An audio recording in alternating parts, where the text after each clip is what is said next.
Shalom, selamat pagi Bapak Ibu Saudara-saudaraku yang terkasih di dalam Tuhan. Senang sekali dapat menjumpai Bapak Ibu Saudara-saudara melalui renungan firman Tuhan pada saat teduh pagi ini. Sebelum kita memulai berbagai aktivitas kita dimungkinkan untuk bersama-sama merenungkan firman Tuhan. Namun sebelum kita membaca dan merenungkan firman Tuhan, marilah kita satu di dalam doa. Kita berdoa. Tuhan Allah Bapa di dalam sorga, kami menghampiri hadirat-Mu pada pagi yang indah ini. Penuh syukur dan terima kasih untuk segala kasih-Mu dan kebaikan-Mu bagi kami, terus memelihara kami menjalani hidup ini hari demi hari. Sebelum kami memulai berbagai aktivitas kami di hari yang baru ini, kami rindu untuk mendengarkan firman-Mu. Karena itu kiranya kuasa Roh Kudus-Mu menguasai hati pikiran kami, agar dapat memahami firman-Mu dengan baik, dan kami dapat mempergunakannya menjalani kehidupan ini sebaik-baiknya untuk kemuliaan Tuhan. Ampuni salah dan dosa kami, sempurnakan kami yang berdoa, di dalam nama Tuhan Yesus Kristus, Tuhan Juru Selamat kami berdoa. Amin. Bapak Ibu Saudara-saudara yang terkasih, kita akan membaca dan merenungkan firman Tuhan pada kesempatan ini. Saya pilih dari kitab Injil Yohanes pasal 21 ayat 20 sampai pada ayat yang ke-23. Yohanes pasal 21 ayat 20 sampai 23. Murid yang dikasihi Yesus. Ketika Petrus berpaling, ia melihat bahwa murid yang dikasihi Yesus sedang mengikuti mereka, yaitu murid yang pada waktu mereka sedang makan bersama duduk dekat Yesus, dan yang berkata, "Tuhan, siapakah dia yang akan menyerahkan Engkau?" Ketika Petrus melihat murid itu, ia berkata kepada Yesus, "Tuhan, apakah yang akan terjadi dengan dia ini?" Jawab Yesus, "Jikalau aku menghendaki supaya ia tinggal hidup sampai aku datang, itu bukan urusanmu. Tetapi engkau, ikutlah aku." Maka tersebarlah kabar di antara saudara-saudara itu bahwa murid itu tidak akan mati. Tetapi Yesus tidak mengatakan kepada Petrus bahwa murid itu tidak akan mati, melainkan, "Jikalau aku menghendaki supaya ia tinggal hidup sampai aku datang, itu bukan urusanmu." Sedemikian juga pembacaan firman Tuhan. Berbahagialah kita yang mendapat kesempatan yang baik ini mendengarkan akan firman Tuhan, terlebih ketika kita memelihara dan melakukan firman ini. Bapak Ibu Saudara-saudaraku yang kekasih, kita akan merenungkan firman Tuhan ini dengan tema fokus pada tugas.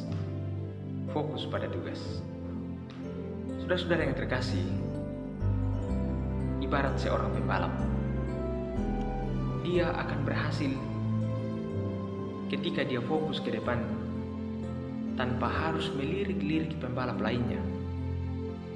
Karena ketika dia selalu melirik, fokusnya pasti akan terganggu, dan dia akan dilambung dengan mudahnya oleh pembalap-pembalap lainnya. Saudaraku yang kekasih di dalam Tuhan, banyak orang dia tidak menyelesaikan tugasnya dengan baik, tetapi dia sangat aktif mengkritik pekerjaan orang lain. Dia mengurusi hal-hal yang sesungguhnya tidak penting dan yang sebenarnya bukanlah tugasnya.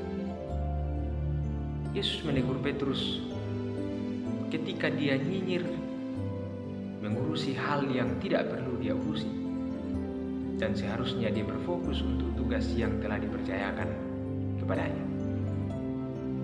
Dalam perikop sebelumnya telah terjadi percakapan antara Yesus dengan Petrus, di mana Yesus memberikan tugas kepadanya, "Gembalakanlah domba-dombaku." Petrus menyanggupi tugas itu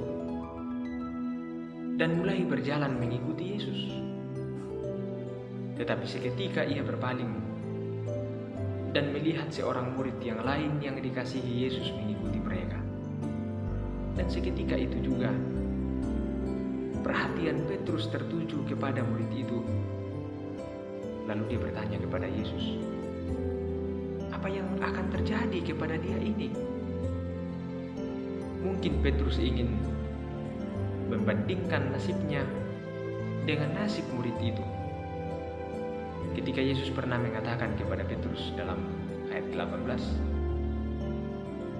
orang lain akan mengikat dan membawa engkau ke tempat yang tidak engkau kehendaki. Bahwa pada saatnya nanti Petrus akan diikat dan dibawa ke tempat yang tidak dia kehendaki. Ini menggambarkan bagaimana kisah dari akhir hidup pelayanan Petrus di kemudian hari. Petrus sudah tahu bahwa dia akan menghadapi sesuatu yang sama sekali dia tidak kehendaki dan dia tidak inginkan. Dan mungkin apa yang dia rasakan seperti itu, apa yang dia bayangkan seperti itu akan terjadi pada dirinya. Dia mencoba untuk mau mengetahui dan membandingkannya dengan murid yang lain itu. Apa sih yang akan terjadi kepada mereka? Apakah mereka juga akan seperti aku? Atau mungkin mereka lebih baik daripada saya? Namun rupanya saudara-saudara, Yesus tidak begitu senang dengan pertanyaan Petrus. Sehingga Yesus menjawab, jika aku menghendaki supaya ia hidup sampai aku datang kembali, itu bukan urusanmu. Tetapi engkau ikutlah aku.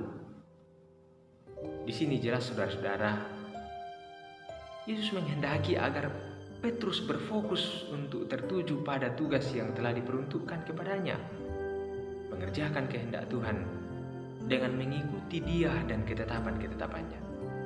Tentang nasib orang lain, itu bukan urusan Petrus, itu urusan Tuhan sendiri.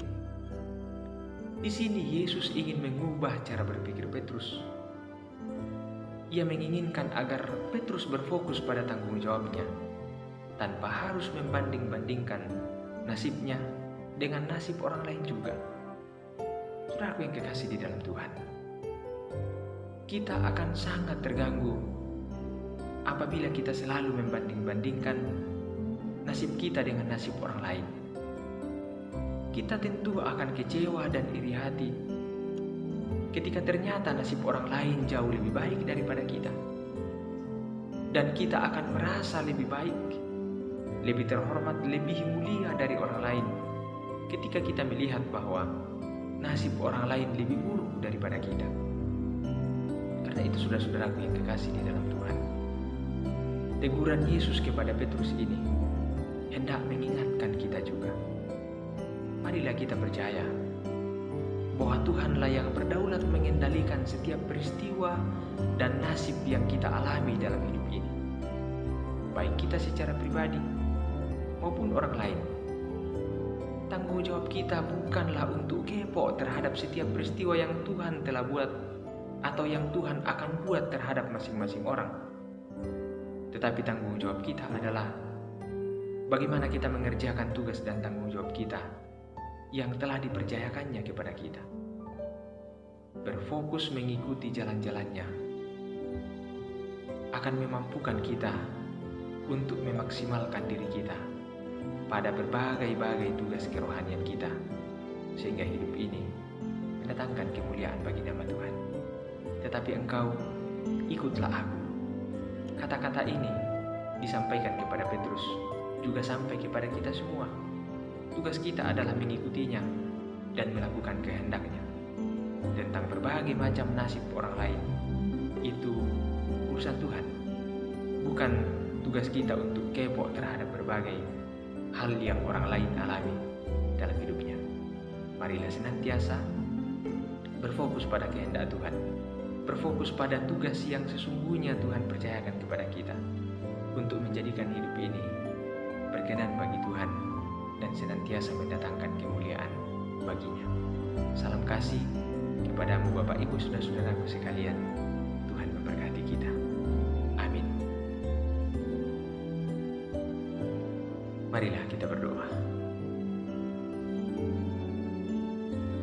Terpujilah Engkau ya Allah,